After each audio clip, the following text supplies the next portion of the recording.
What's up, everybody?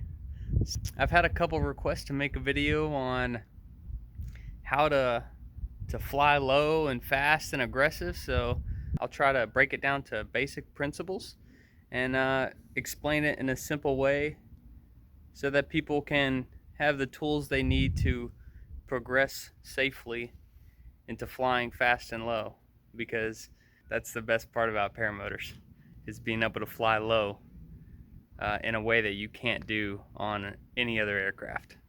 So stay tuned, check it out.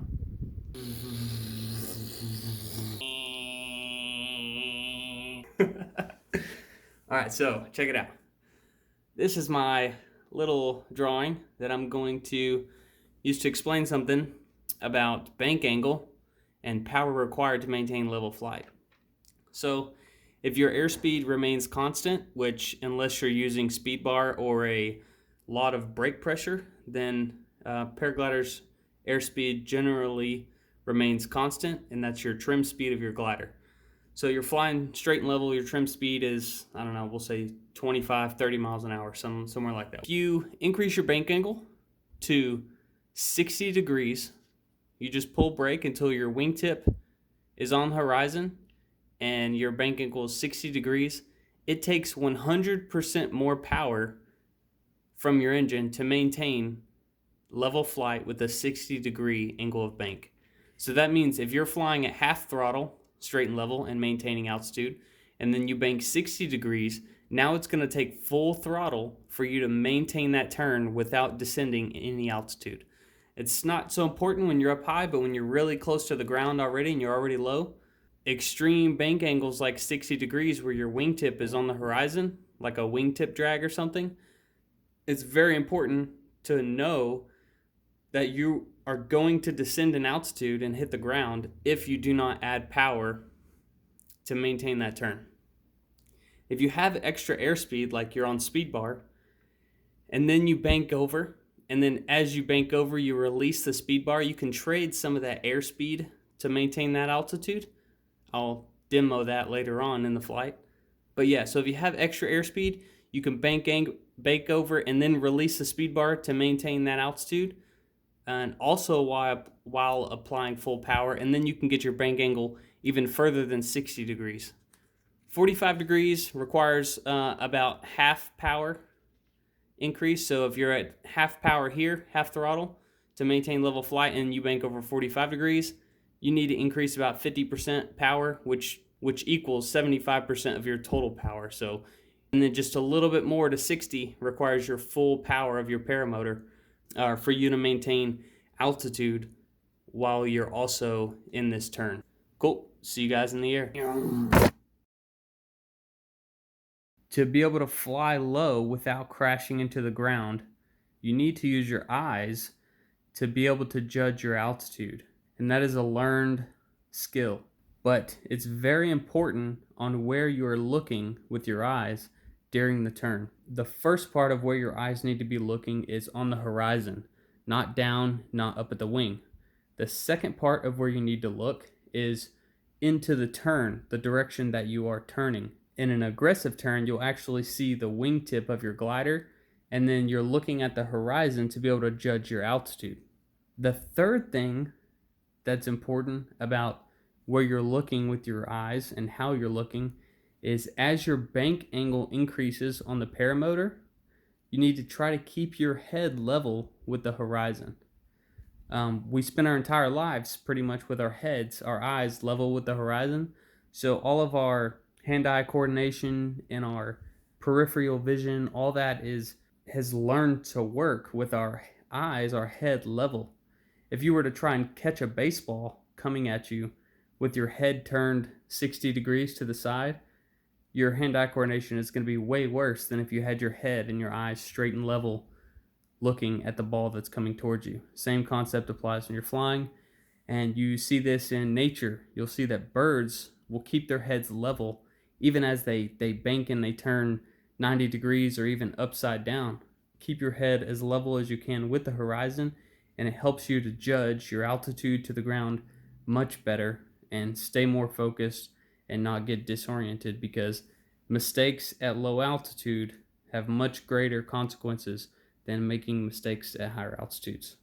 If you mess up down low, there's not much altitude for you to recover from that, and you can very easily smack into the ground.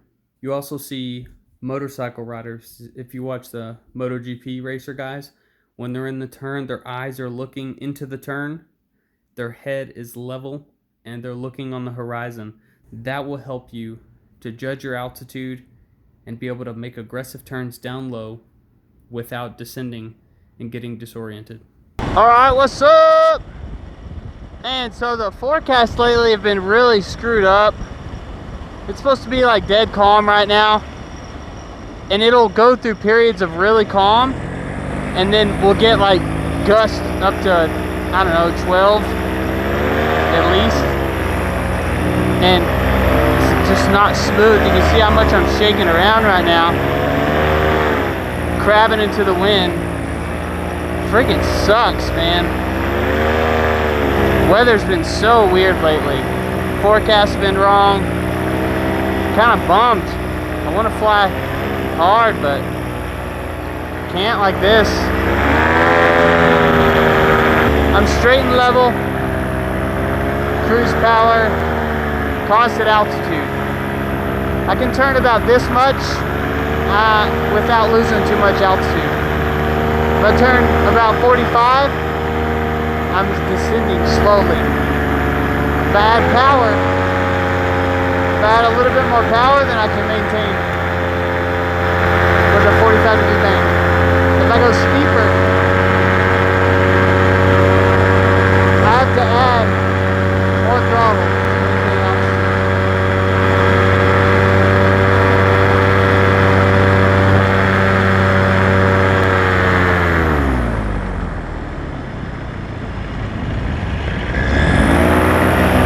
So the more bank angle you have, the more throttle you need to add to maintain your altitude.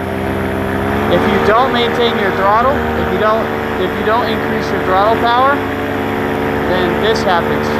Just cruise throttle, and I go into a bank, I'm spiraling down.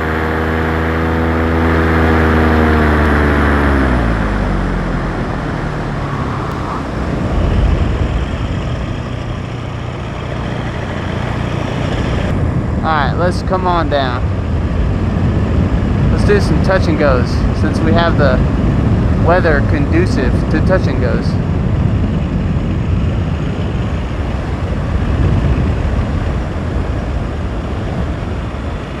AKA wind speed. Yay. Yay for wind. Trims are all the way in on the drift air. I don't want to land on the roads, flip the throttle just a hair. Look at this nice, good flick. Hold it. Perfect. Throttle, lean back.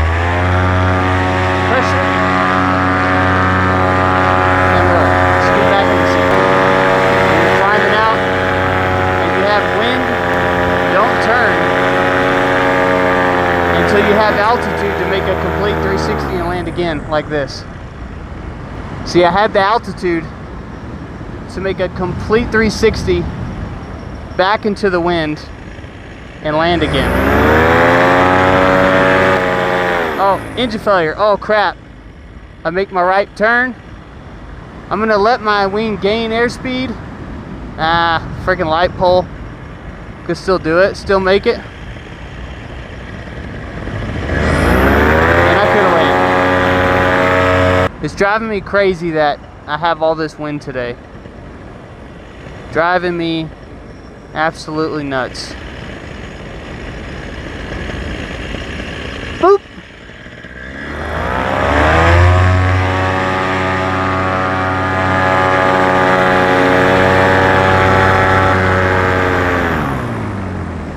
Let's do this one.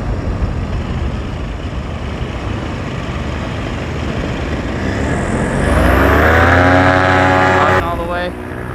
I like the drift air with the trims all the way in. On the warp, I like them out a little bit, but if you get a drift air, trims all the way in, it's really good on this wing. It's perfect. It's efficient. It's still plenty agile. and the warp is only slightly more efficient. Warp is a little bit more efficient, a little bit faster. This is more solid in turbulence, but with the same roll rate, and easier to launch, easier to land. So all the way full travel as I could on the warp.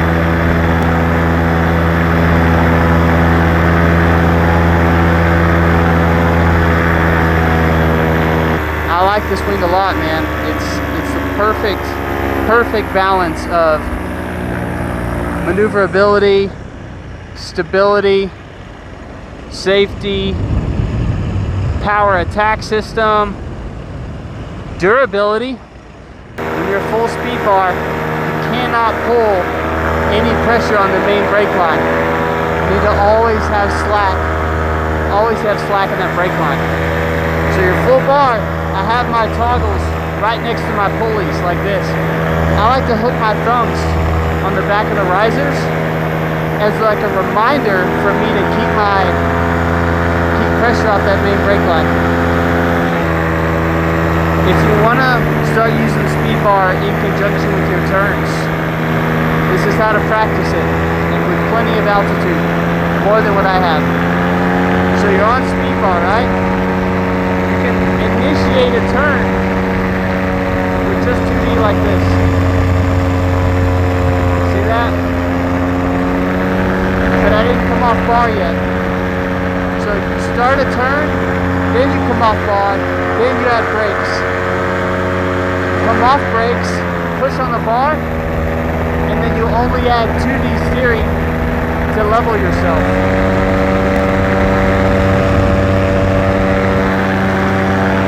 Let's do it again. 2D, off the bar, brake pressure, on the bar, 2D.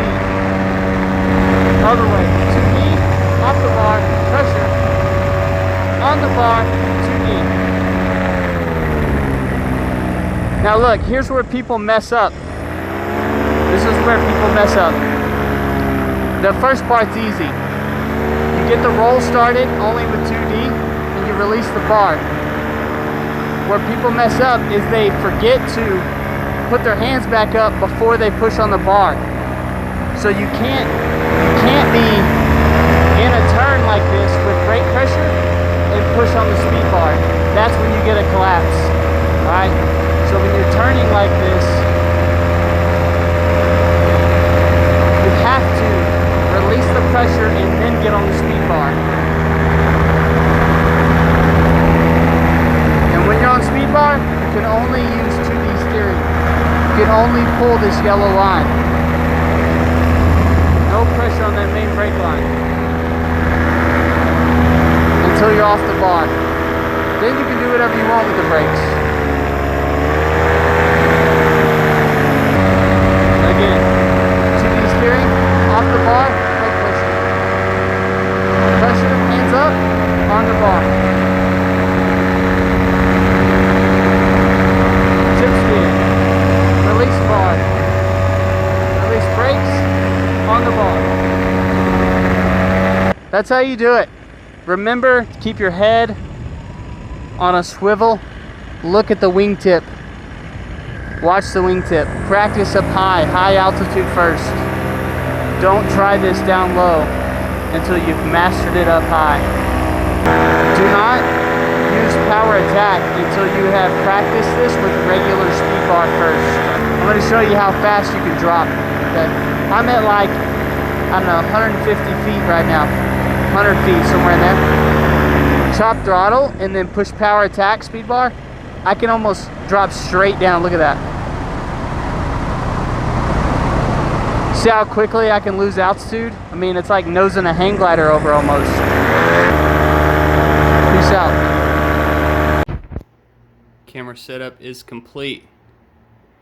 3M, that gray foam tape looking stuff. You can get it at Walmart. Got 2 thicker zip ties and then a smaller zip tie that holds those 2 together. Regular GoPro mount. And same thing on this side. 2 zip ties, 1 zip tie running across right there. is the best view in the house if you can get your motor running smooth enough to get the vibrations out enough to make the quality come out good. Part of that trick is a helix prop. Check it out. One last thing I wanted to show you guys.